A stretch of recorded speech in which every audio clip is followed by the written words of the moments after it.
Once there was a woman, as tall as the trees in the ancient oak forest where she dwelt.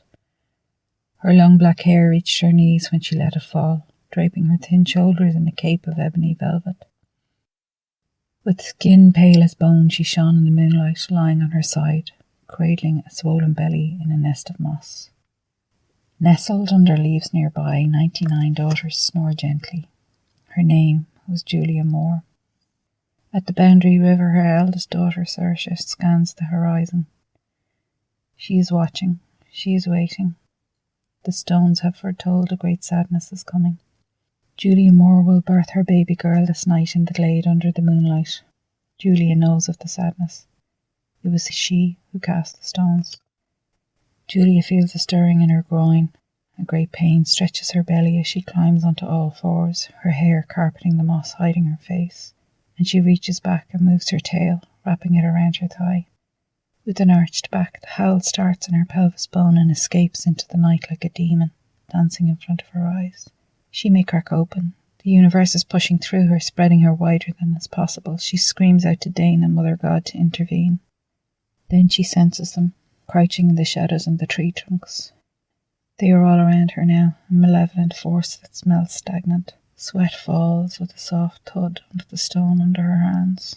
A trickle of a presence starts at her knee and scampers up her thigh over her wide hips to where her hair lies. It feels like a moth in her hair moving towards her head, growing heavier as it reaches her skull. She waits. Something whispers in her ear, a sound she has never heard. A devilish lullaby breathes a slumber song, and Julia Mhor falls into a deep sleep. Saoirse has heard the roar and then no more. She is screaming questions at the trees as she races to the glade. Julia Mhor lies on the moss, an empty belly, unwaking, the infant gone. Saoirse lifts her hands to the sky and damns the gods. A violent wind arises, grey and swollen clouds cover the forest. A black crow hovers over Julia Mhor and speaks to the daughters. All is lost. The obelisk must have her now. She will sleep peacefully with them. They take her aloft in keening, the land dying behind them as they walk. For 300 years Julia Mhor has borne her daughters. Her milk and blood have nourished the earth. Her tears have swelled the rivers. Her breath has stirred the clouds. Her laughter has blossomed the fruit bushes. Now she is silent, still, barren. The oblets are waiting, crooked and hooded, knotted skin and sinewy hands hidden in their sleeves. They are the keepers of the fallen and the gatherers of the prayers. No one except the hushed or dead pass their sill. Legend foretells they can quicken the wakening and healing of the land. Years pass. The dry grey ground swells in dust. Trees wither to sticks. Rivers gasp. The wind is breathless from efforts to form clouds. No babies cry or laugh or crawl. They sleep, a deep, peculiar sleep. Their mothers cover them with wild garlic beneath their swaddling and brush their mouths with milk. Still they sleep. The oblets have harvested too many prayers. Their fires quench under the weight. Stones are cast. Spells are read. Prayers are chanted.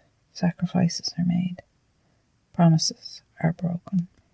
Only the Cosks can offer solace. They name their price. A bone, a living relic, crushed and blown on a wind they will summon. Julia Mhor is to be ravaged, pillaged, ransacked for her core, her power, her strength, her pelvic bone. And so the oblets set about their ghastly task.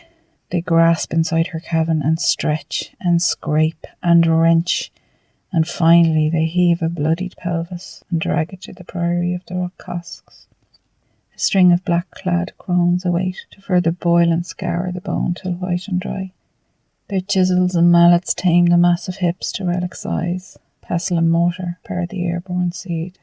Julia Mhor still sleeps, but now she weeps, her tears making pools in her hair. Shattered pieces pass from one to next. The land sprouts green once more. The rivers surge and winds rage, and babies wake.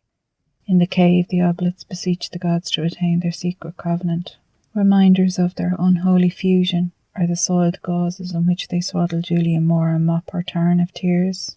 Their contrition is unnamed to almost all but them. The crows are witness, but they have crows' principles. They ask the oak trees' counsel. The trees howl for their beloved Julia Mhor, and they charge the crows to tell the daughters. blackest crow tells the painful tale of betrayal and butchery. 3 days and nights the daughters whisper to the wind and gush to the rivers of the treachery befallen of Julia Moore. A terrible tempest erupted in the land. A fierce wind blew through dwellings, searching for the relics, gathering them together in the valley of the Oblats, sweeping them up in a spiral which spun so fast they fused again. They lifted their mother and offered her into the swirling cyclone. And she awoke. She was whole again.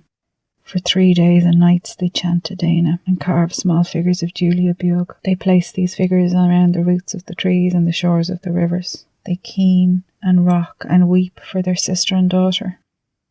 On the 4th day, the beginning of spring, Julia Bug sat in a clearing, peacefully waiting for Julia Moore and her daughters to awaken.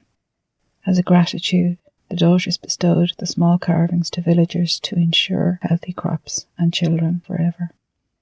Julia and her daughters slipped back into the forest, to their trees and to their crows, never to be seen again.